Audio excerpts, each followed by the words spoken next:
Welcome to Sacred Conversations, Partners in Health and Wholeness series about various timely topics.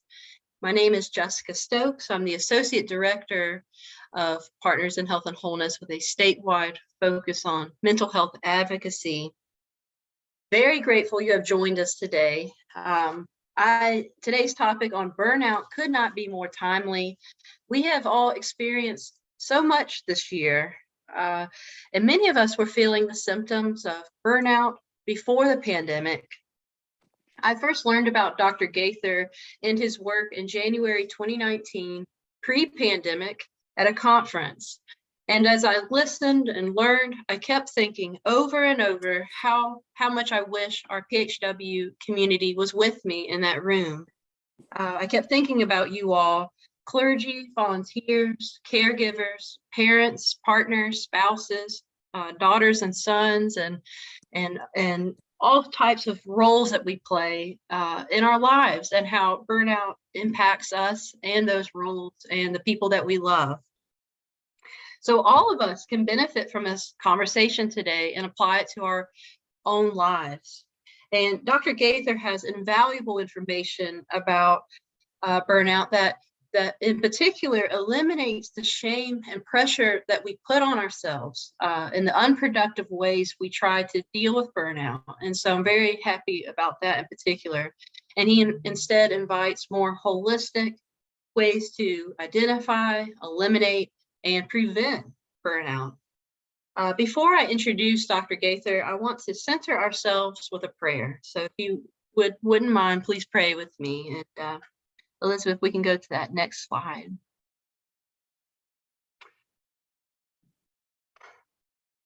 God of hope, who sustains us, who keeps us, provides for us, holds us, and loves us.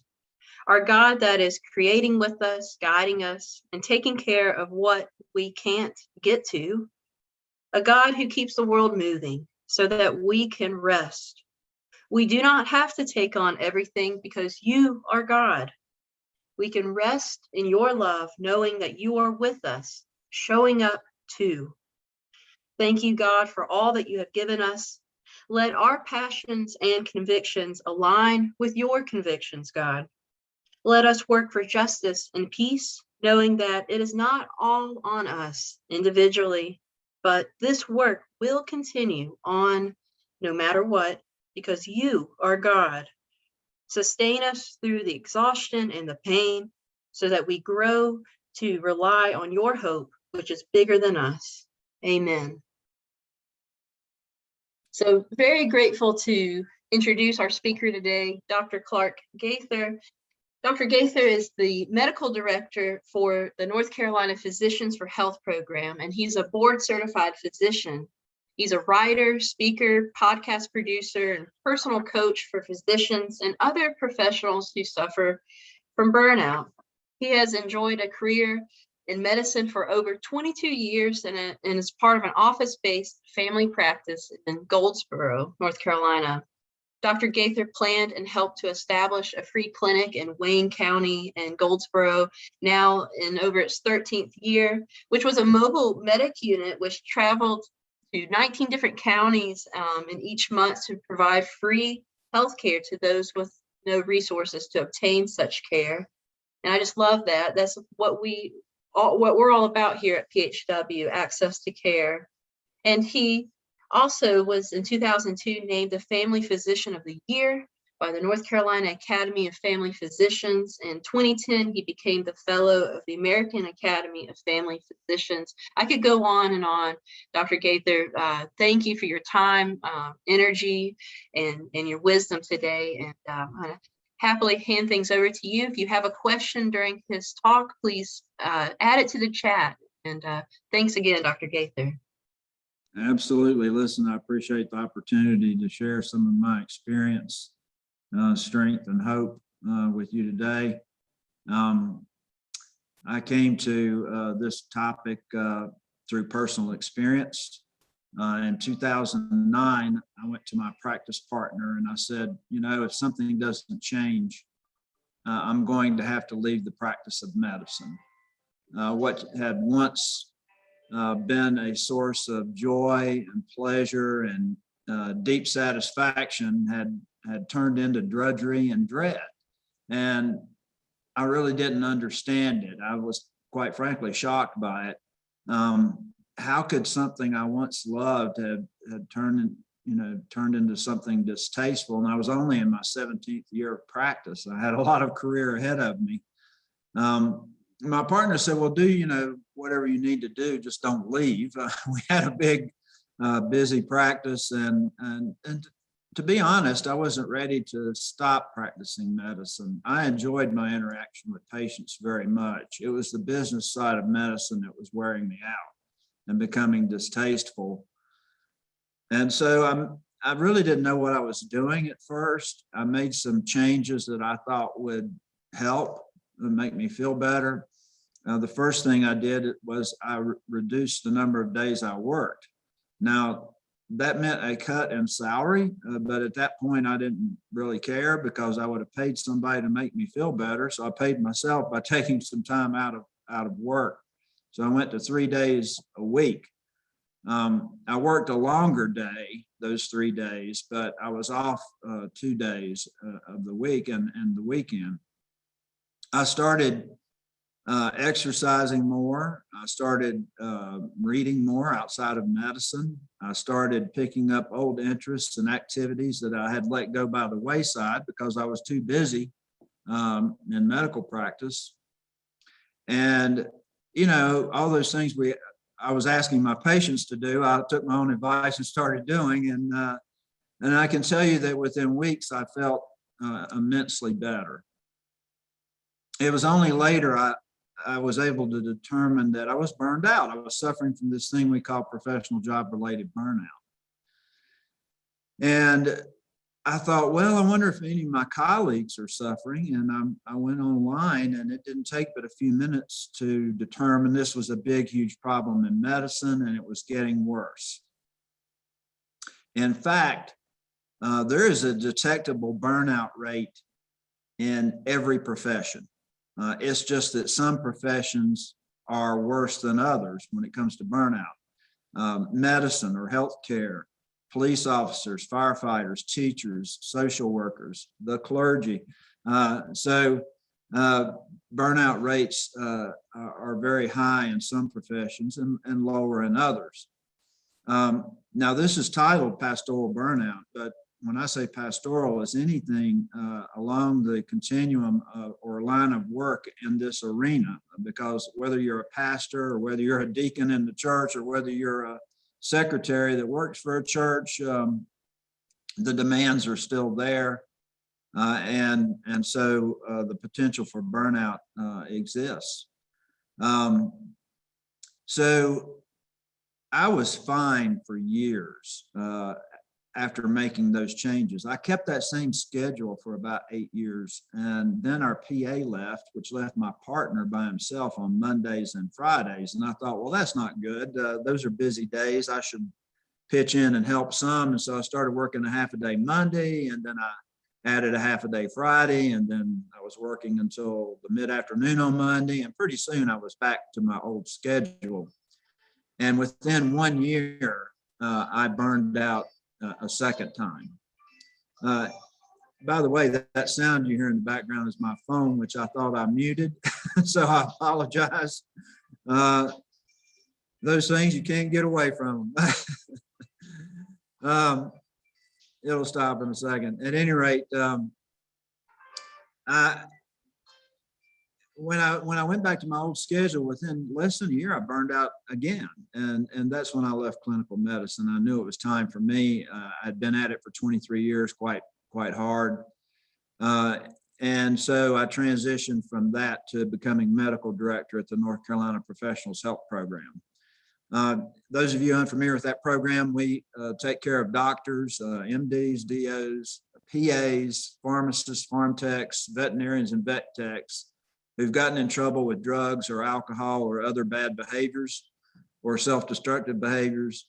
And we help them get the help that they need, get them rehabilitated, monitor them, and get them back to work. That's kind of what we do. We've been around for NCPHP has been around for 30 years. and they have a great success rate. For chemical dependence, it's about 88%.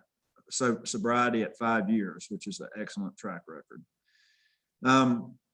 So that's kind of my background. I'm going to go over the 3 hallmarks of job-related burnout. We call them hallmarks instead of symptoms, although for our purposes, you can use those terms interchangeably. The reason we don't say symptoms is it's not a medical diagnosis, at least not yet. It's an occupational problem. It's classified under occupational problems. And so we say hallmarks instead of symptoms, but it's really the same thing. Then we're going to talk about the causes. What causes burnout? Most people focus on the symptoms rather than on the underlying causes. And what are the different approaches to dealing with burnout? And then I want to spend a minute talking about the difference between stress and burnout. They're actually 2 different things, and the approach to alleviating them should be different. And what's the opposite of burnout? In a word, it's engagement. I'll talk to you about what that means. So when you talk about burnout, you have to go into the scope of this problem. How big is it? How much does it cost your organization or what you do? What are the hallmarks? What are the underlying causes? And then, what are the viable remedies for burnout? So the scope of the problem. Burnout is an innate hazard of your profession, and I'll tell you why. There's a great deal of emotional impact associated with what you do. People will share with you tragedies, adversity, problems, sometimes horrific living situations that really have an effect on you emotionally. If they don't, then you've got a heart of stone. I mean, we're all, we try to be empathetic and sympathetic to our patient, the people that we serve. In my case, it's patients. In your case, it's your congregation. And nowhere is this emotional impact more poignant for me than what happened to me when I was in about my 3rd year, I think, of practice. And Mom came in to the practice, and she was all to pieces. She was distraught and quite upset, and understandably so. Her husband had been tragically killed that morning in an automobile accident. She looked at me and said, "My 9-year-old daughter's in the car. I don't know how to tell her. Will you please help me?" You can't go through something like that and not be affected by it. I mean, the mom cried, the child cried, I cried, the whole office cried. I mean, everybody was torn up over this situation. In medical school, they talk about detached empathy. That is, you want to be empathetic and sympathetic to what's going on with the person in front of you. At the same time, you don't want to take on the emotional weight of what's going on with them. That sounds great in theory. I can tell you in practical terms, it doesn't work. Every time somebody shares with you something that is very emotional for them and it's very impactful for them, it leaves a mark on you. It does. It leaves a little tiny scar or a little cut. And those add up over time. And if you don't have your life in balance, it can damage you emotionally because you tend to internalize, those other people's problems. And, most people come to us with problems in my profession and yours. They don't come to you most of the time and say, "Hey, everything's great. I just wanted you to know." It's usually because they're suffering in some way or they have an issue that they need assistance with. So it's an innate hazard of your profession. It's also progressive in nature. And unless you really correct the underlying causes of burnout, you can't eliminate it. It's very difficult to get past, to mitigate or alleviate or even prevent. So what are the costs? I did a little nosing around on the internet, and the cost of replacing just one provider in your your area of expertise is 1.5 to 5 times their annual salary. That's what it costs. And it's amazing how firm this 1.5 to 5 times holds across many different professions. It's the same in medicine. It costs 1.5 to 5 times the annual salary of the person you're trying to replace. So if your organization or church has a high turnover rate, you're already spending a great deal of resource on burnout. You may just not know it or realize it. So it's very expensive. It's terribly expensive in healthcare, where to replace one internist or hospitalist, it might cost $250,000 on up to a neurosurgeon, which might cost the hospital $1 million to recruit and get in place and get set up and all the things that go with that. So it's very expensive to organizations, burnout is. So I want to go over the hallmarks or symptoms of burnout. Now, I was hiking in Arizona, outside of Sedona, and I hiked up to the top of a mesa, and there was this tree. This picture you see was standing there, and this tree was dead, but it was still standing. And that's how people feel when they're burned out sometimes. I feel dead inside, but I'm still standing. They may be showing up for work with a smile on their face, but inside they may detest what they do and where they work, and dread it.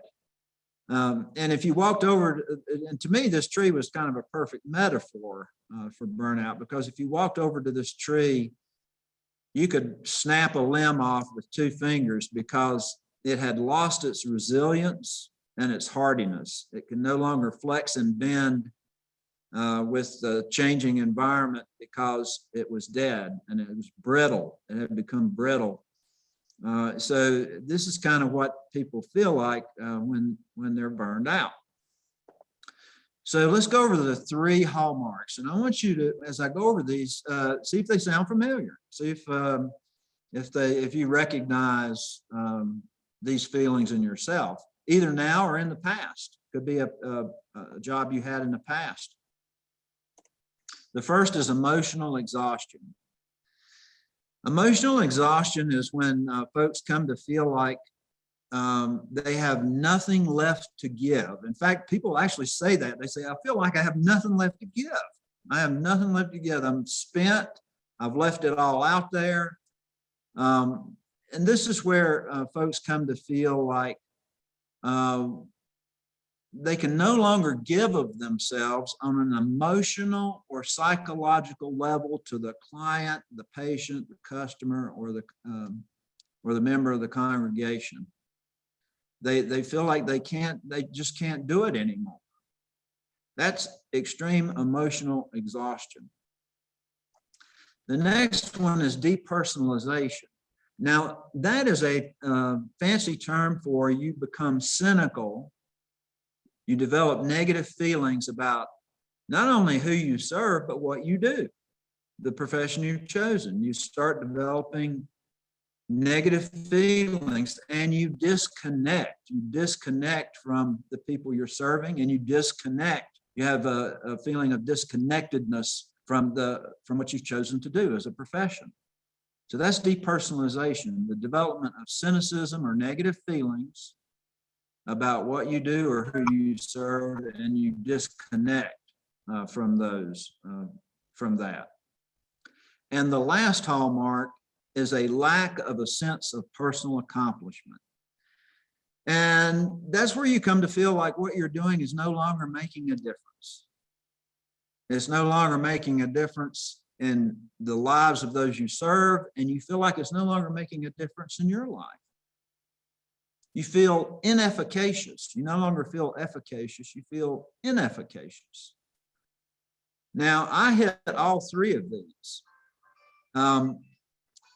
The first one, or I'm going to take that phone and throw it out the window. I hit all 3 of these. Men and women go through these differently, however. Men or women usually start at the first one, emotional exhaustion, and then they depersonalize, and then they get to a lack of a sense of personal accomplishment. Men, on the other hand, usually start with the second one. They depersonalize or become cynical first, and then they go back and hit emotional exhaustion.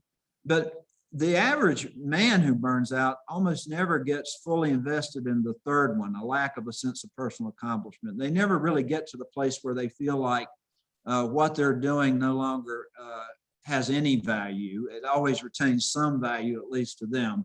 But what that means in real terms is by the time men hit the first or second one, they're 50% burned out.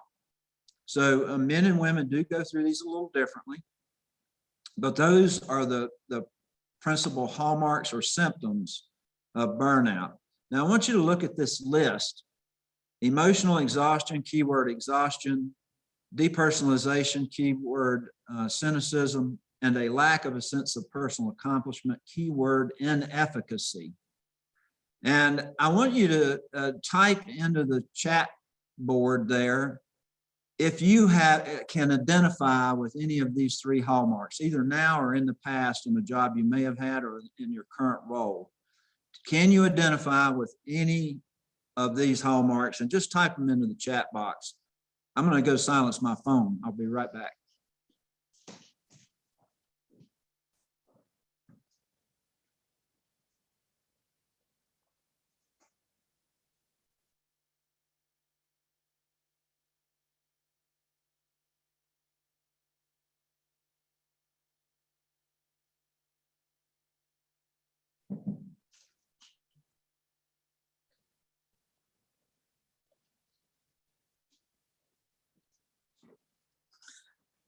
When I do this talk live with an audience and have them turn to the person on their right or their left and tell them if they can identify with any of these hallmarks, the room usually gets pretty lively. People start laughing and say, gee, I have all three of those. Or, yeah, I've had those in the past. Because whether you're experiencing them now is one question, but most people can look back and think, yeah, I was burned out at that thing I used to do, or that job I had during the summer one time, or, one summer I worked for a construction company and I had a shovel or a pickaxe in my hand for the entire summer. And it was hot, dirty, sweaty, hard labor. And I burned out on the first day, and I stayed burned out until I left that job at the end of the summer. I was able to do it because I knew it had an end point.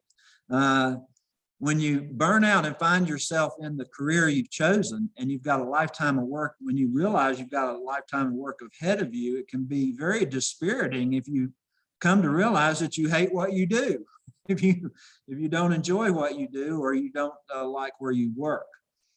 So most folks can identify either now or in the past with one or more of these hallmarks or symptoms of burnout. So these are the hallmarks or symptoms. They are not the underlying causes of burnout. And I'm going to go over that in just a second here. I want to talk a little bit about stress and burnout and how they're different. Now, if you are severely burned out, I promise you, you're stressed, but you can be stressed without being burned out. So what is the difference? Well, stress is characterized by over-engagement. When you're stressed, you have these things, chemicals in your body called catecholamines, like epinephrine and norepinephrine, and they're circulating, cortisol. And those are the stress hormones. And you're running around, stomping out fires. Your heart rate might be up. Your blood pressure might be up. Your eyes dilate. You're trying to get things under control. It's fight or flight time when you're stressed. With burnout, it's characterized by disengagement. Remember, one of the hallmarks is depersonalization, which means you disconnect from not only those you serve, you may disconnect from what you've chosen to do. In stress, the emotions are overactive. You're overly reactive and active with your emotions when you're stressed. In burnout, the emotions are blunted. Stress produces urgency and hyperactivity. Burnout, on the other hand, produces a sense of hopelessness and helplessness. And those two words, hopelessness and helplessness, if somebody comes to you and says, I feel hopeless and helpless, what's the first thought that runs through your mind? They're depressed, right? These are two cardinal symptoms of depression. And that's why rates of depression and suicide are higher in people who are burned out versus people who are just overly stressed. Stress leads to a loss of energy. Burnout, on the other hand, leads to a loss of motivation, ideals, and hope. Again, people begin to feel hopeless and they say, what's the use? You know, they feel so bad. So they lose motivation. Stress can lead to anxiety disorders. Burnout can lead to detachment and depression. With stress, the damage is primarily physical. Stress hormones do damage tissues. If you stay under a great deal of stress for a prolonged period of time, it can actually damage people, not only mentally, but physically. You know, people can develop all sorts of medical maladies from prolonged stress. But with burnout, the damage is primarily emotional. So stress may kill you prematurely, but burnout may make you feel like life is just not worth living anymore, and it increases some people's risk of suicide.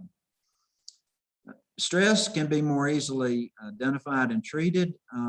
Burnout, not so much, because a lot of people who are severely burned out either think they're just overly stressed, or other people think, well, you're just too stressed, so we'll do some stress management stuff for you.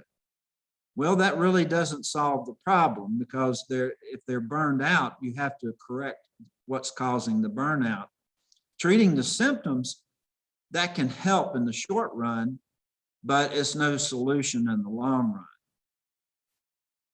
Stress is almost always recognized by the individual, but burnout may not be recognized by the individual. They may attribute those symptoms to some other cause, like stress or something else that's going on in their life. So let's talk a minute about the causes of burnout.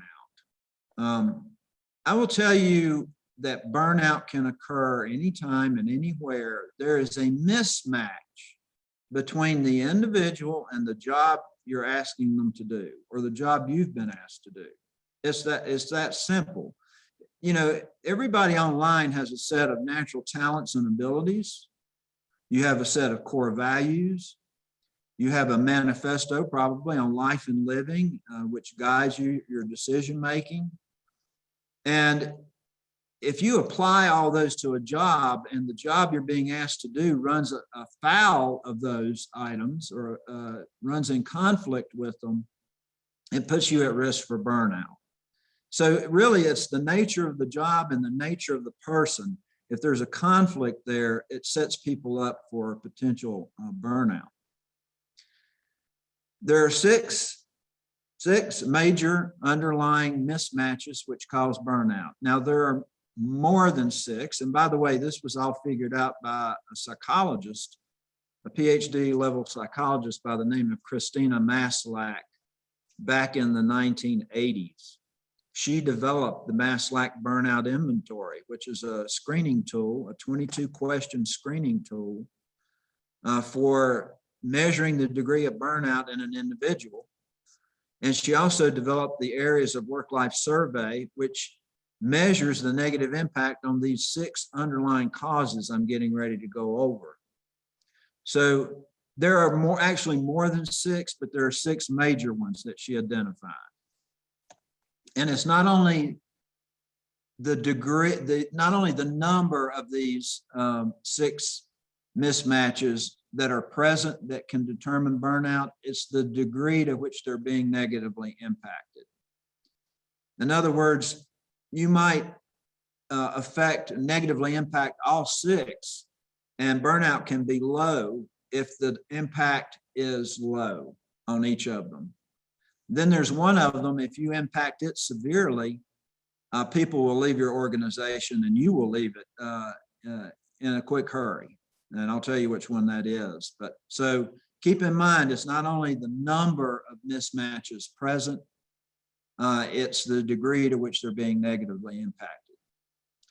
Now, they've done studies in medicine. I don't know if they've done this study in the clergy or not, but I bet you it's similar. 80% of your workday can be probably not good. In fact, it can be horrible. But as long as 20% of it is good, you'll come back the next day. That's what they've determined in medicine, that 80% of a doctor's day or provider's day can be very distasteful. It can be just a big pile of stinking poo. But as long as 20% of it is good and people are getting the intrinsic reward from some intrinsic reward from their profession, they'll stay with it. The problem is if you start chipping away at that 20% of good, then you start driving people away. You start burning people out. So here are the 6 mismatches. Number 1, work overload. Work overload. Do you feel like there's too much work and not enough of you? That's work overload.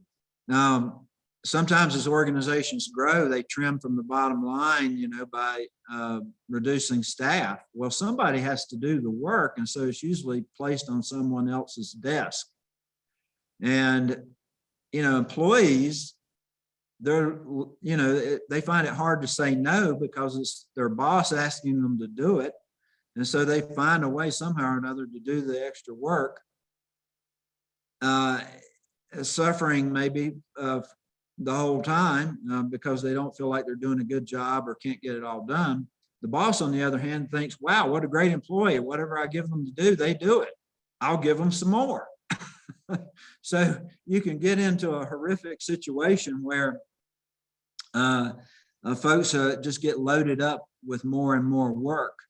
And after a while, it wears on an individual if they feel like they're ineffective and they can't get all of their work done. Work overload is very prevalent in medicine. I would say that it's probably pretty prevalent in the clergy as well. Most pastors for sure are on call 24/7 most of the time. And you can feel pretty tugged in 1,000 different directions. That's work overload. The next one is lack of control. When you don't feel like you have some measure of control over your day, it can be very disheartening. Also, it stifles innovation and creativity at the point of service if you are reduced to following guidelines all the time. You have to follow these guidelines. You can't stray from these guidelines. You can't stray from this policy or this procedure, even when you know the right thing to do is not in the book. You know the right thing to do, the thing you need to do, the thing you want to do for your congregation or the individual sitting in front of you, but you can't because you're constrained by policy or procedure or some guideline. And so you feel like you have no control over the situation. It can be very damaging. So people have to feel like they have some measure of control over their day and be allowed to create and innovate in the work that they do. Next is insufficient reward. Now, everybody takes a job for different reasons. Salary is just one consideration. There are jobs I would not do no matter how much they paid me. So it's not the only consideration. You have to I would like to use my natural talents and abilities in my work. That's a consideration. I would like to work with like-minded individuals. That's another consideration.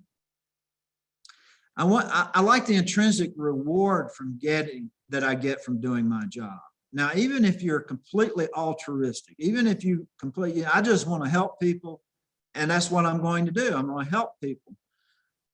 You would almost be non-human if you didn't get some sense of satisfaction from helping people. So that's an intrinsic reward. You're rewarding yourself by helping others.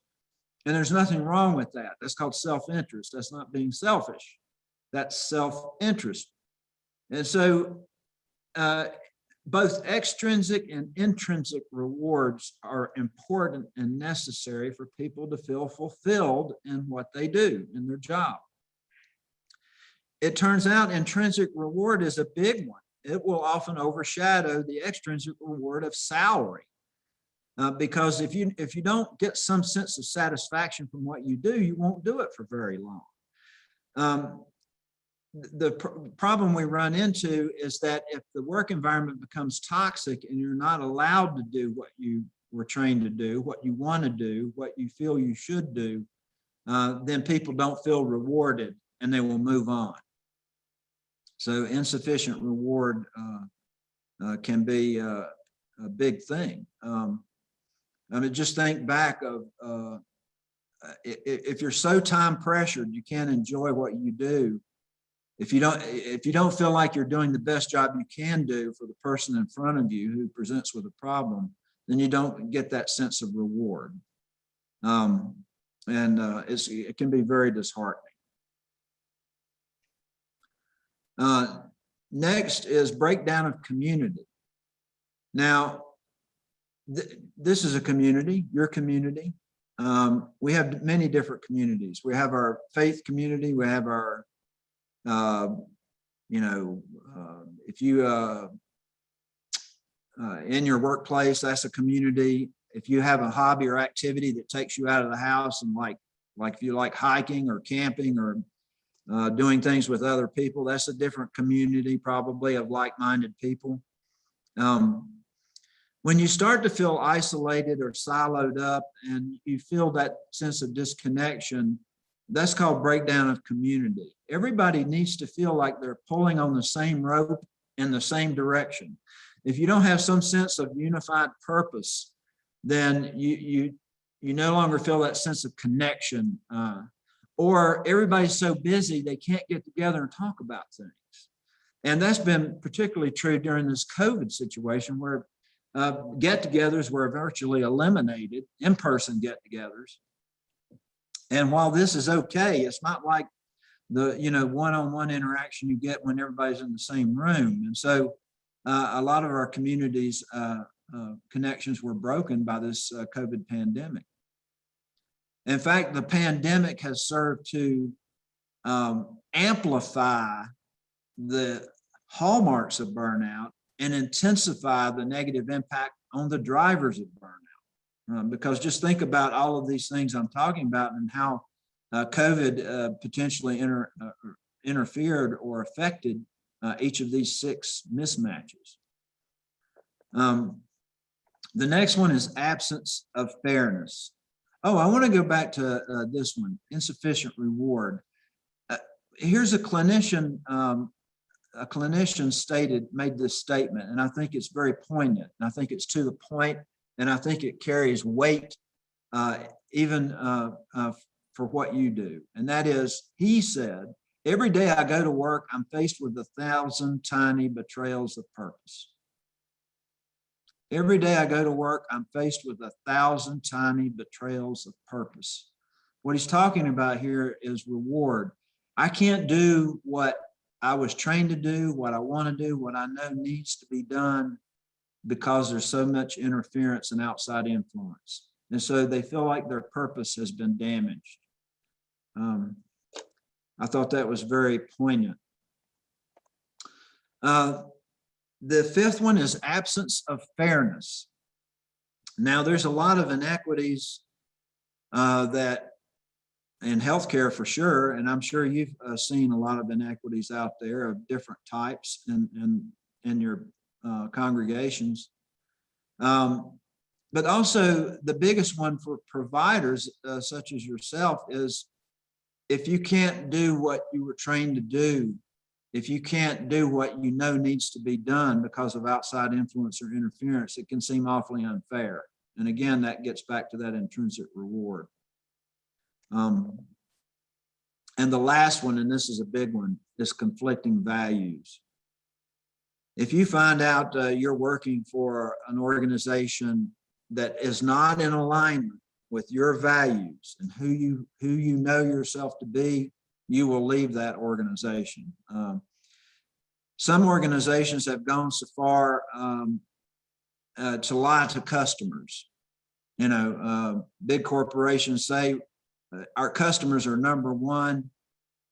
We will make everything right. We will do whatever we need to do to satisfy our customers. And if you work for that company and know that in the background that's not true, then you will leave that place because it runs afoul of your sensibilities. It runs afoul of your moral compass and the values that you hold dear. This is what happened to the VA healthcare system.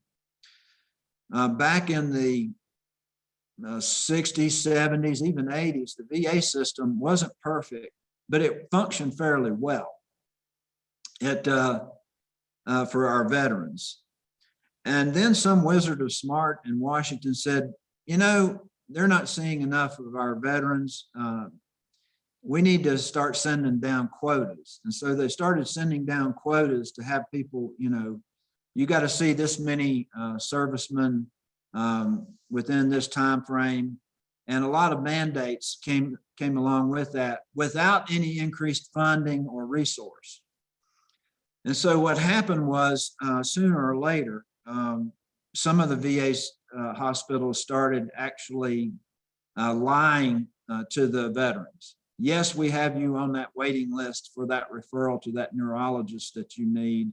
Yes, we have you on that waiting list for that knee replacement. Yes, we have you. And there was no list.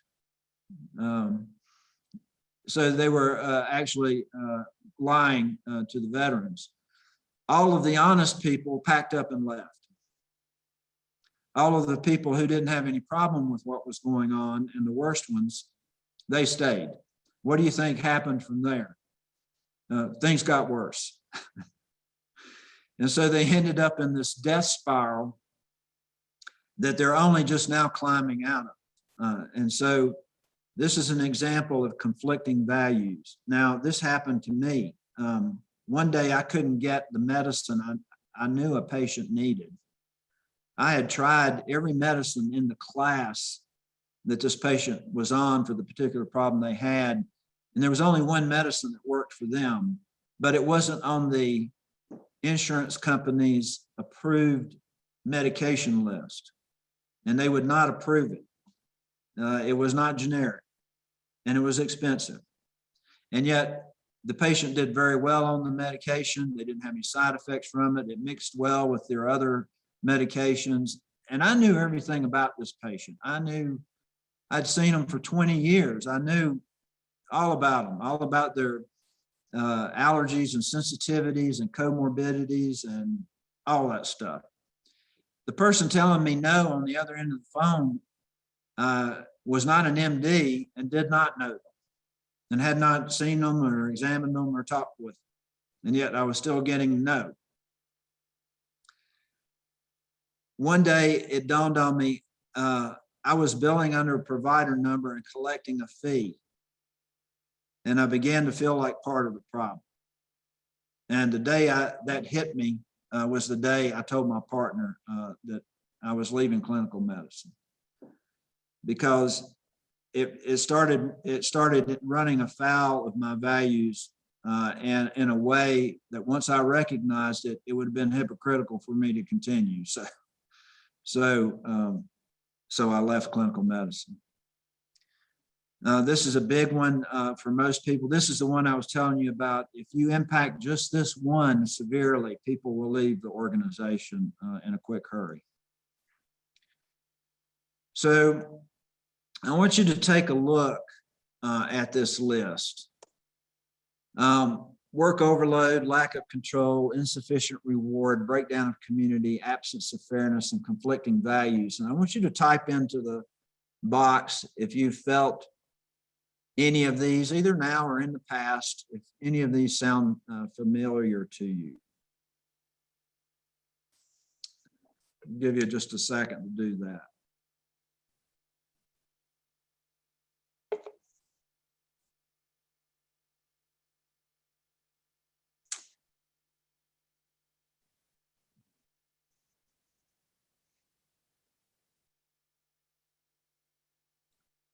So these are the major underlying causes. And I'll tell you why this topic's important. You can never live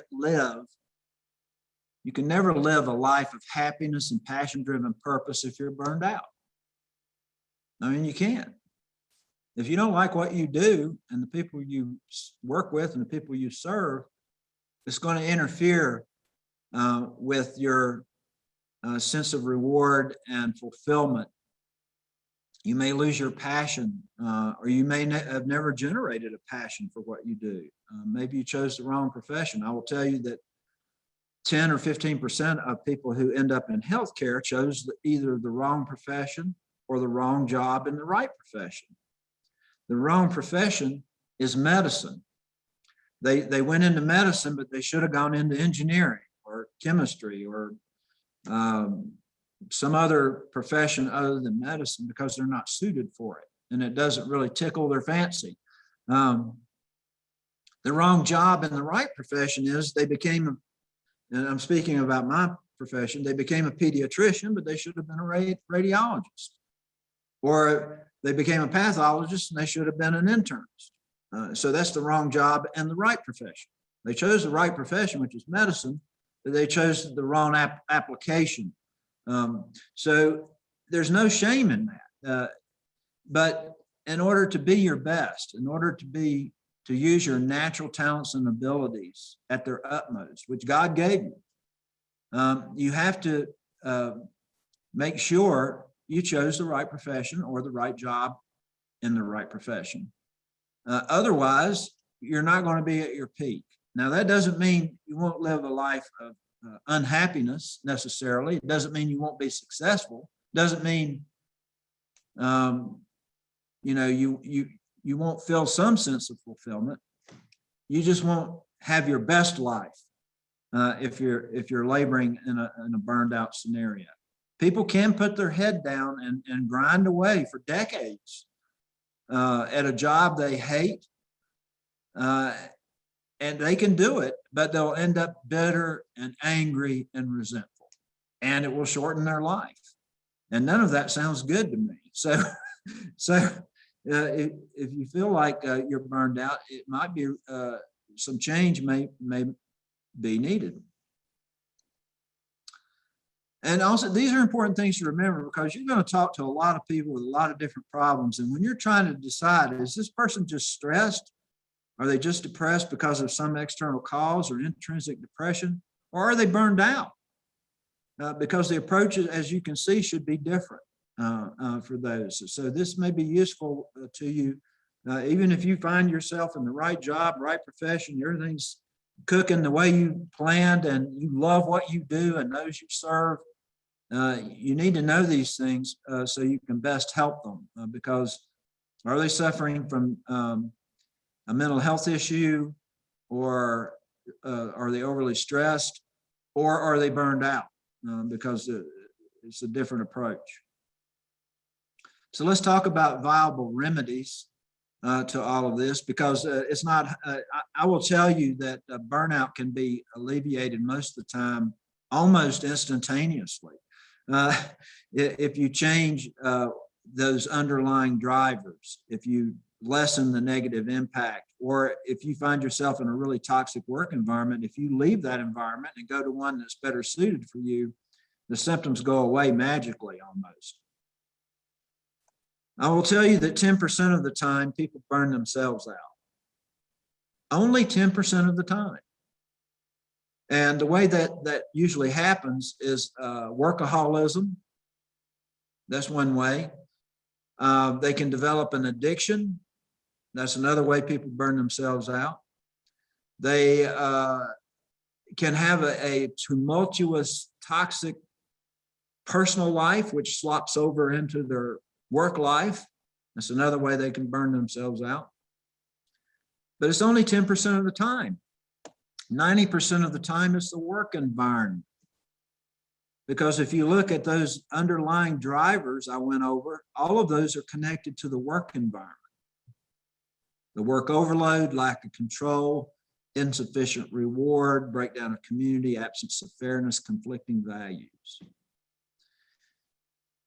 So when you talk about individuals burning themselves out, it's usually because their life is out of balance. Now, in my profession, folks are pretty good at nourishing their mental realm. I would assume that folks in your profession are pretty good at nourishing their spiritual realm. But there's 3 other realms you must attend to: your emotional, your physical, and your mental. In fact, you know, you signed on for a lifetime of learning just like I did. You know, you never know everything there is to know about what you do. You're always learning. I'm always learning. I learn something new every day. So, you know, the mental realm, the spiritual realm, you probably got those covered pretty good. But what about your emotional realm? Are your emotional needs being met?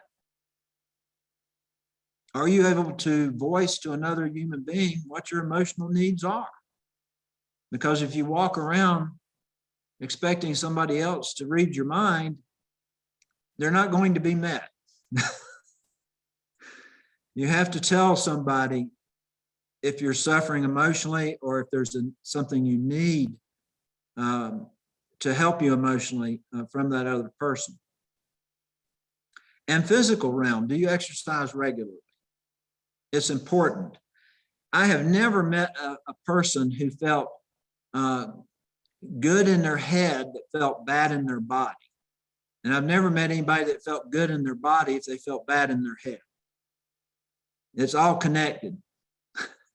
So when I run, or when I get out and hike a long trail, and I'm talking, you know, 6 or a 12-mile hike, or if I run, it helps me mentally.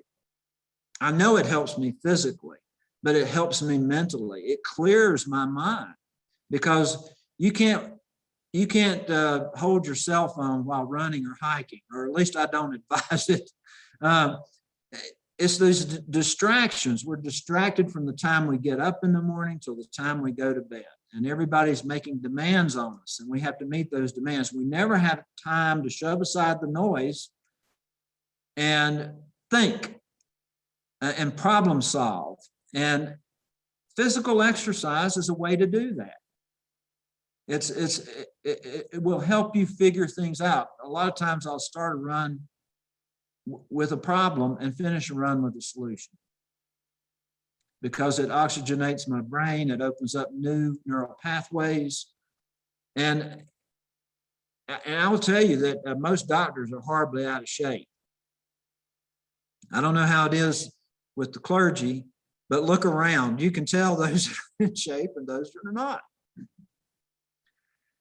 And it's important. And we're all walking around in our what? Our personal temple. You need to take care of your temple. And to do that, you must pay some attention to these 4 realms. Again, it doesn't mean you're not going to have a happy life necessarily. It doesn't mean you're not going to have a successful life. It just means you won't have your best life here. You know, and we're here for a short time. And so to be at your peak, and I'm going to introduce a strange concept. It's strange for a lot of people. It's certainly strange for a lot of people in medicine, and it may be strange for some of you. To be the best pastor, to be the best member of the congregation, to be the best community leader, to be the best at what you do, you have to take care of yourself. Now, that's not being selfish. That's self-interest. When I ask people, I want you to give me a list of the things that are most important in your life. Give me the top 10 things that's most important in your life. They rarely put themselves on the list. because the profession I chose and the profession you chose is all about self-sacrifice. But you don't have to self-sacrifice to the point where it damages you, or that your needs aren't being met, or that you're not eating properly. You know, people skip lunch. Why?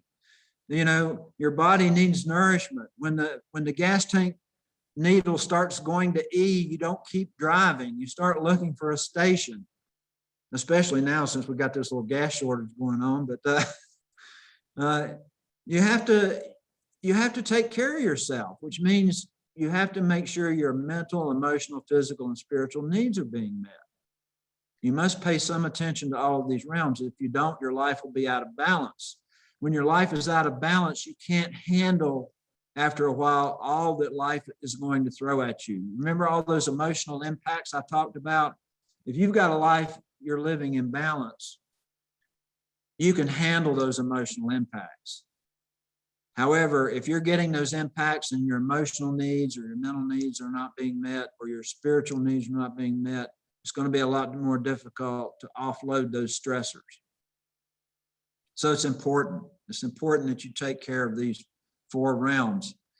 This is my list for nourishing my mental realm, my emotional realm, my physical realm, my spiritual realm. Your list might look different. That's okay. Everybody can make their own list. Notice there's one thing that's common to all 4 on these 4 realms. It's the last one. It's play. It's play. There's nothing wrong with adults engaging in play, whatever that means for you. You know, if it's badminton or tennis or going rowing or playing bridge or, you know, whatever. If you need time to rest and recreate outside of what you've chosen to do as a profession, because it will help stretch you in different directions. It will make you more resilient and more hardy. Make sure you take vacations. Make sure you take adequate time off to recharge your batteries. Again, there's nothing, that's not being selfish. That's self-interest. Self-interest is, I want to be the best that I can be with the talents and abilities that the good Lord has given me, using my natural set of talents and abilities and experience and training and knowledge. I want to help people in a way that serves them and gives me personal satisfaction. That's self-interest. There's nothing in the world wrong with that. In fact, you have to take care of yourself before you can take care of others. Excellent care of others begins with excellent care of self. If there's one message I want you to take away from here, it's that one. Take care of yourself. You know, I was 46 years old one day, and I was fussing at a patient. I was just a fussing. I said, "You, sir, you need some cardiovascular exercise. You're in terrible shape." He said, "Yeah, you're probably right. What do you do, doctor?" And I wasn't doing anything. And I felt very hypocritical. Now, just because I wasn't doing anything didn't obviate my responsibility to my patient to try and get them to do what was in their best interest. But I was not setting a good example, and I was being hypocritical. So I started running that day. I stopped by Walmart on the way home and got me some running shorts and a running shirt. I already had some tennis shoes that were, you know, practically new because I never ran in them. And I thought, well, you know, I'll just jog an easy mile. I'll just jog. I used to run some in high school. I'll just knock off an easy mile. I made it 2,000 feet. 2,000 feet. I didn't know whether to throw up or pass out because I was in such bad shape. And I actually thought I was in better shape. And so we walk around in better shape in our head than we actually are in our bodies. But I kept at it. I kept running. I ran every day for the first 3 months, and I would add 1/10 of a mile a week. That's 528 feet. And I worked my way up to 1.5 miles, and then I jumped up to 3 miles. And then I started running with folks who run 5s, 8s, and 10s. And within 2 years, I was running half marathons and enjoying it. I've been running for the last 20 years. I'm 66. I still run 12 miles a week, 9 to 12 miles a week, depending on my schedule. And it's made the biggest difference in how I feel. It's one of the best things I've ever done for myself. Now, do I always feel like running? No. Do I love how I feel when I'm running? No. But I feel great when I'm done running. And I know in order to get that feeling, I've got to go run. And the other thing that keeps me running is one day I know I won't be able to and I'll miss it. So get physically active, nourish these realms. Take a look at this list and see where you may be coming up short and work on it. In terms of organizational strategies, you say, well, Dr. Gaither, 90% of burnout is caused by the work environment. There's nothing I can do about that. Well, actually there is. There's what you can do about it. Survey the workforce. These instruments for surveying, you can buy from Mind Garden, the Mass Life Burnout Inventory and the Areas of Work-Life Survey. You can buy those for $3 a person. Now, you do have to get a group report license, which costs $250. But, you know, if you're talking about an organization with 30 people, it can cost less than $500 to survey them to see where the pain points are and see where the organization needs help. It's about finding out what those negative impacts are on the underlying drivers of burnout. And then you got to take some steps to lessen the negative impact and make some changes to the work environment to lessen that impact, which will alleviate burnout and shepherd people in the direction of engagement. And you say, well, I'm not the head of my organization. How do I get them to be interested in something like this? Well, you go to them and you say, look, how would you like to decrease complaints from our parishioners? How would you like to increase our membership? How would you like to decrease turnover? How would you like to decrease employee complaints and absenteeism? Does that sound good to you? And if they say, yeah, that sounds pretty good, say, well, I think I know how we can do that. Let's survey our workforce for burnout. And if we discover there's some underlying problems, let's come up with some solutions and everything will get better. That's the message you take to an organization. It's not that, hey, you're treating everybody horribly, you need to treat us better. It's let's strike a partnership on how we can lessen some of these things that are going on, like turnover. You know, wouldn't it be great if we can decrease that? Because it's very expensive. Your organizations are already spending a lot of money if their turnover is high. It's all about opening the doors to engagement. Now, what's engagement? Engagement is the exact opposite of burnout. Engagement is characterized by vigor, dedication, and absorption. Notice how vigor, which is energy, is the exact opposite of emotional exhaustion. See how dedication or involvement is the exact opposite of depersonalization, where people disconnect. And notice how absorption is efficacy, whereas a lack of a sense of personal accomplishment is inefficacy. When people are absorbed, they feel efficacious. So everybody wants to be engaged in their work. Every organization wants engaged employees. You know who these people are if you're not one of them. They will tell you, they will look you in the eye and tell you with conviction and passion, I love my job. I love my job. I love what I do. I would almost do it for free or pay them for me to do it because I love it so much. And you know they're sincere. They're not, it's not just words. They feel passionate about what they do. Now, they have married that concept They have found their life's purpose. They're using their natural talents and abilities, their education, their experience in a way that's personally satisfying to them and serves others. And they love what they do. They can't think of a world where they don't get to do what they do. It's not look at what I can do. It's not look at what I have to do. It's look at what I get to do. Look at what I get to do. I'm privileged to have this job. That's engagement. And if you're not feeling fully engaged, ask yourself why. Why? That's a good question. You know, when I do these talks, I recommend everybody go someplace by themselves.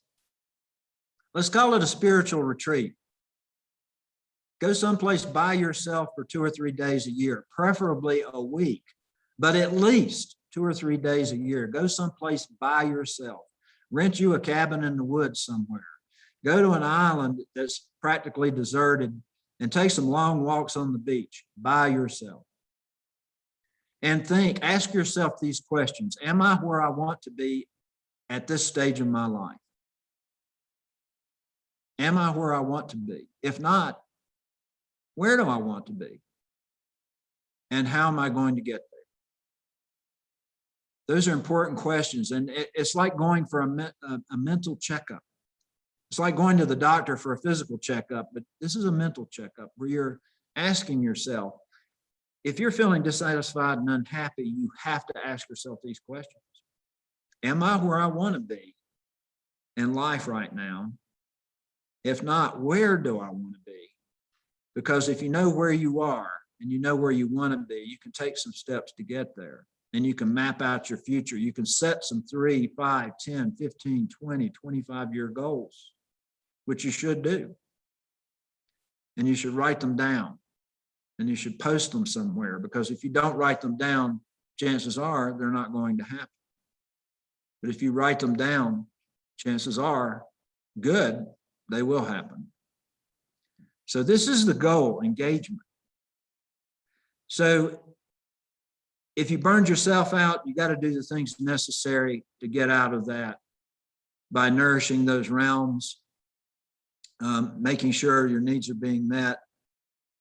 If you're working for an organization that's burned you out, or if somebody comes to you and says, I need help, and that you determine they're burned out and they're working for an organization that's burned them out, they have some tough decisions to make.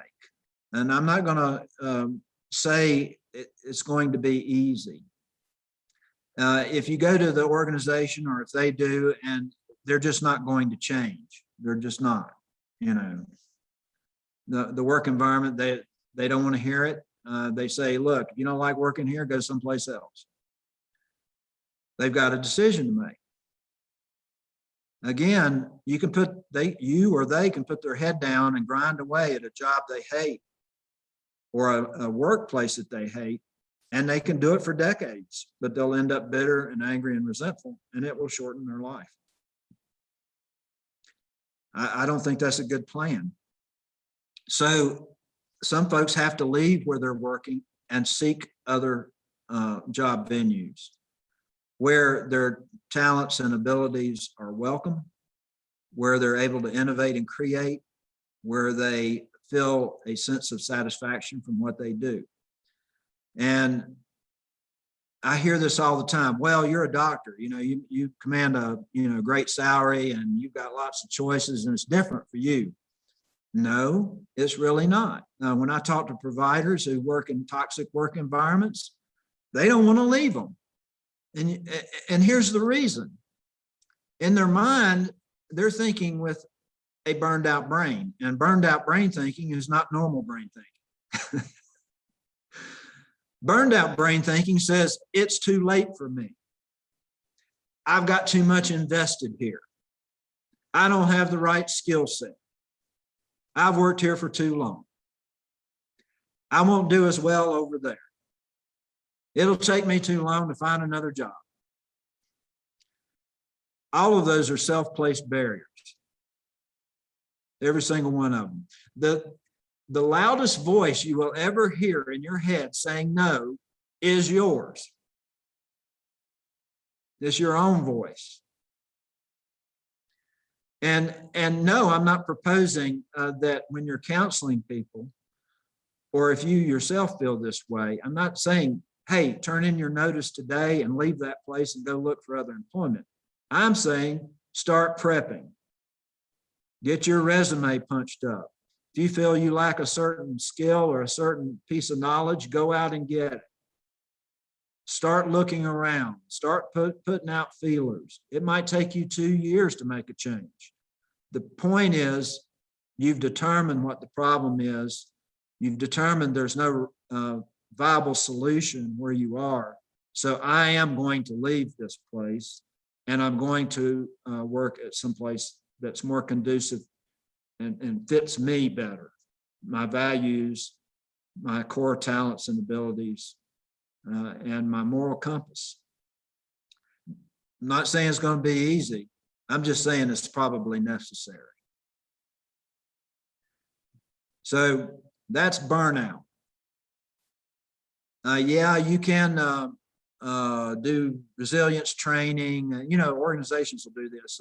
They sense that their employees are stressed out or might be burned out, and so they bring in yoga people and mindfulness people and time management people, and you're just giving somebody who's possibly work overloaded just something else to do. And while those will help with the symptoms of burnout, they do not correct the underlying causes. But once the underlying causes are eliminated, yes, some of these things like resilience training can help with the aftermath, the residual symptoms of burnout. But it's really about workplace redesign or changing workplace venues. Individual coaching, if people feel stuck, I think that is a good way to go. We use coaches at the NCPHP for certain things. And people who feel stuck and they feel loath to make change, even though they need to make change, or they don't know what to do. They haven't kind of explored their possibilities. A coach can give you increased accountability and support. And so sometimes that's helpful. I did write a book. Jessica held it up, Reignite. It's about burnout. It talks a lot about what I've been talking about here this last hour. I do have a website, clarkgaither.com. I blog about burnout. There's probably a couple hundred blog posts there about burnout and some free tools that you can use. One of them is a core values inventory. If you've never taken a core values inventory, you should. Most people, if you ask them, do you have values? They say, of course I have values. Well, give me your top 5. Now they can rattle off 1, 2, or 3, but then they start searching around, what are my values? I can tell you they probably haven't changed a lot since you were 4, 5, 6 years old. They may have changed rank order position a little bit, but your basic core values, your top 5, probably haven't changed a lot across your lifetime. So knowing what your values are, the reason that's important is because when you go to make a decision, if you make decisions based on your core values, if you take those into consideration, those will be better decisions for you.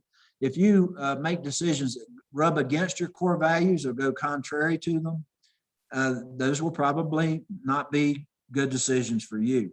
And I can look back in my own life before I discovered the core values inventory and realize, yeah, that direction I took over there that was completely wrong and ended up in a disaster. It was because I was running afoul of my core values. It seemed like a good idea at the time, but if I had thought differently, the outcome would have been different. So if you've never taken a core values inventory, if you go to this website, you can download a free core values inventory that's no charge. If you don't know what all the core values are, there are over 400 listed in the appendix. You can review them. But at the end of the exercise, which should take about a weekend to think, you want to think, it doesn't take a weekend to read it. There's just 8 steps or 10 steps, but I do ask you to be thoughtful about it and make lists at the end of the exercise, you'll end up with your top 5 core values and your number 1 core value, which can serve you well. If you run across one of your parishioners or one of your congregation who happens to be a healthcare professional, and you figure out they need some help with an addiction or a mental health issue, pick up the phone and call me and run it by me. Because if you can get them to call us, we can help them. I mean, we've got a track record of success that goes back 30 years. We've had over 4,000 providers through our doors since 1988. And our success rate with chemical dependence and alcoholism is among the highest in the industry. So that's a resource that you will have opportunity to use at some point, I promise you. There is not a hospital organization, a large provider group in North Carolina that doesn't have a current or past PHP participant. And that's the truth. That concludes my remarks. If anybody has a question, Jessica, I'll be glad to answer it. Thank you, Dr. Gaither. I'm going to hand things over to Chris in just a moment, but first of all, just thank you. That's an abundance of practical information. I just want to emphasize Dr. Gaither's book, Reignite. If you get a chance to buy and read this book, it goes into far more detail than what the hour allowed us today, which is super beneficial. Partners in Health and Wholeness, we are always trying to normalize therapy and ways to benefit our lives in productive, holistic ways. And Dr. Gaither's work on burnout certainly fits the bill for that. I also want to say real quickly that he has graciously offered to share his slides and today's recording. We will send that to you all early next week. So be on the lookout in your email for the slides and recording. And I'm going to hand things over to our director of PHW, Chris Purnell, who will lead in our question and answer. Thank you again, Dr. Gaither. Absolutely. You're certainly welcome. Thank you, Jessica. Dr. Gaither, thank you so much. And I want to thank you for reiterating that it is not selfish to take care of ourselves. You said that many times, and I want to just repeat it again. So there's kind of a theme in the questions, and you did address some already, but one of the themes of this particular audience of pastors and nonprofit, largely folks, is just feeling that pastors are increasingly feeling burnout because they're fighting systemic issues. It has been a very difficult time on clergy and I think even nonprofits, responding to COVID, responding to political tensions, the violence against Black and Brown people, really heavy, heavy stuff. So even if we determine that we are where we want to be, where our values match our vocation, but maybe not the systems that we're working against, can you give some thoughts or advice on that? Sure. Well, I think conversations are useful. You have to open a dialogue and say, look, identify your 3 biggest challenges. What are your 3 biggest challenges going forward? And rank order them. If you've got a bunch of people in the room, come to some sort of consensus of what your 3 biggest challenges are and say, look, okay, there's nothing on this list that can't be changed. It can all be changed. So what do we need to do to change it? And if burnout is on the list, then it goes back to what I said for organizations. Organizations can survey and figure out what are our underlying drivers, what's being negatively impacted the most. And out of those 6 underlying mismatches, which 2 or 3, and I would start with the first 2 or 3 that are most severely impacted, what can we do to lessen the impact on those underlying drivers? So you've got to get all the stakeholders together and start talking about, hey, if we want some things to change, we're going to have to change some things. and that should be the message and the emphasis. It's hard to know, though, unless you survey which direction to head off in. And I see organizations do this all the time. They just say, well, things are terrible, let's do this. And things are bad over here in this regard, let's do that. Without ever taking the time to determine, is that really what's going on? Is that really the underlying driver of this mess we find ourselves in? Even the National Academy of Medicine came out and said, we've got to stop focusing on the provider. And I'm going to call y'all providers. You know, you provide a service, you do. So you got to stop focusing on the provider. You've got to start focusing on the organizational changes that must occur in order to reduce this thing we call burnout. Because organizations, a lot of them are operating as they operated 40 years ago. Well, guess what? It's not 40 years ago. Things have changed, and things are going to continue to change. And sometimes the change that's needed, everybody recognizes, look, we've got to change some things. They just don't know what to change. And so in order, you know, when you go to the doctor with a problem, the doctor doesn't say, wait a minute, here's your prescription. And you say, well, wait a minute, I haven't even told you what's wrong. You want a doctor to listen to what the problems are and propose a working diagnosis and some solutions. I mean, that's why you go to the doctor. You know, here are my symptoms. What do you think the problem is? What can we do about it? And then you do it. You don't just then all go home and say, yeah, we've identified the problem. Yeah, we think it's getting worse. Yeah, we all believe it needs to change. And then everybody goes home and nothing changes. So it's a challenge. We've all been challenged. We've been challenged outside our comfort zone, certainly over this last year. And the COVID pandemic has served to amplify the hallmarks and intensify the underlying drivers that were already there. It was already there. And so we have to go back to the individual and give them the tools that they need, a lot of times, which is less work, more support, give them the ability to innovate and create at the point of service, less demands on their time. At least if you're going to say, well, look, we really need to do this one thing, you should have a conversation about, okay, well, what are you going to take off my plate? Because my plate is full.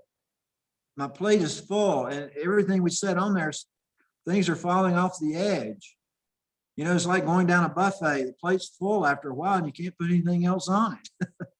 So if the plate is full, it's like, okay, I understand we need to do this new thing, but we're going to have to stop something else. You're going to have to take something off my plate, because when you say yes to one thing, you're saying no to something else automatically. When you say yes to one thing, you're saying no to something else automatically, because we all get 168 hours a week. And when you say yes to something, you're giving that time slot away. You've labeled it. It's off the calendar now. And whatever it was you were going to do in that time slot, you can't anymore. So we got to have these conversations. And so that's what I propose you do, is start a dialogue that, hey, it doesn't have to be this way. We can make some change. And it starts with surveying your workforce. Thank you. I think Jamie really caught that the essence, I think, of what you were saying to that question is she thinks she's saying that the systemic challenges that our employers can have a role, even if it is not necessarily the issue we're working on, but it's the way we collectively show up to keep doing the work. Is that right? Is that fair? And look at it this way. I'll use my profession as an example. When I go give talks, I make this joke because I'm sitting in front of a room full of doctors. And I say, you know, hospital administrators would run hospitals without doctors if they could figure out how to do it. And everybody laughs because deep down they know there's a kernel of truth there. And then I say, and doctors would run hospitals without administrators if they could figure out how to do it. And the room gets silent because they know that's true too. We need each other. Doctors are trained to treat patients. They don't want to do administrative duties. And yet 30% of a doctor's a day now is administration. It's cross purposes. And hospital administrators, they certainly don't want to be doctors. Otherwise, they would have gone into medicine. They want to run hospitals. They don't want to do the work that doctors do. But we need one another. There's got to be a sweet spot in there where everybody gets what they want. Not everything they want, but at least enough so that both sides are happy or satisfied. And what this has shown, if you look at the studies, burnout mitigation, even when you ask people to do less, doesn't mean it impacts the bottom line negatively. There's enough studies to show that it's income generating for hospitals to do this because of the things I mentioned: less employee complaints, less patient complaints, less absenteeism, less turnover, all those things. And people actually get more productive because guess what? They're happier. They're glad to do it because they enjoy coming to work. They like where they're working, and so they get more productive. Rather than being under the lash, the whip, and feeling like they're running on a hamster wheel. Thank you. Thank you very much. If there are any more questions, please type them into the chat box. But I think that there was such a theme. I kind of put the questions together and you addressed them. Thank you so much. Absolutely. Well, I appreciate this opportunity to share, and there's the number of the NCPHP, the phone number. If you have a question later, and call the office. I'll be happy to take your call and try to answer as best I can. Certainly, if you run into someone in our profession that needs some help, you can run that by me or urge them to call us, because if they self-refer, they can remain anonymous to the boards. And a lot of times we get them fixed up, patched up, treated, back to work. Nobody knows, which is, they're easier to treat that way. The treatment course is shorter and the outcomes are better. So I'll just throw that out there too. Well, thank you, Dr. Gaither. That is such a warm invitation after you've already offered us so much with your expertise. Thank you again. And everyone who joined us, I know we went a little, we normally wrap up closer, but I appreciate y'all hanging out with us, learning, showing up and being vulnerable with us, sharing in the chat. Want to say a couple shout outs. We have some upcoming events. Please join us next Friday. We will have our next sacred conversation, Caretakers of Creation, a vision of shalom in practical ways. And then in a couple of weeks, we'll have one on Alzheimer's prevention and a healthy brain, healthy body. And then the end of June, Elizabeth and I will do our growing communities of inclusion, mental health, and harm reduction, which we did last month, but we're offering that again in June. Please join us. You can register on our website, healthandwholeness.org, the same way you may have registered for today, but we'd love to keep seeing you. It's obvious that we have a lot to learn, and Dr. Gaither, you've given us quite a lot to think about, but I am confident with God and with each other, we can do these hard things that you have laid out and encouraged us to think about. This awareness, knowledge comes with empowerment. And so that is something I know I'm not the only one, take very seriously in the ability to think about hard things and then carry through in helping our lives be more healthy and more whole. So thank you again, Dr. Gaither. Thank you to each of you. You all are doing sacred work, and this work that we're doing together will have generational impact in the way that we talk about our ministries. So blessings to each of you, and go out and to your day and your weekend and know that PHW cares deeply for you. And thank you again. Take care, And everyone. remember, excellent care of others begins with excellent care of self. That's it. That's it. Absolutely. Thank you all. God bless you all.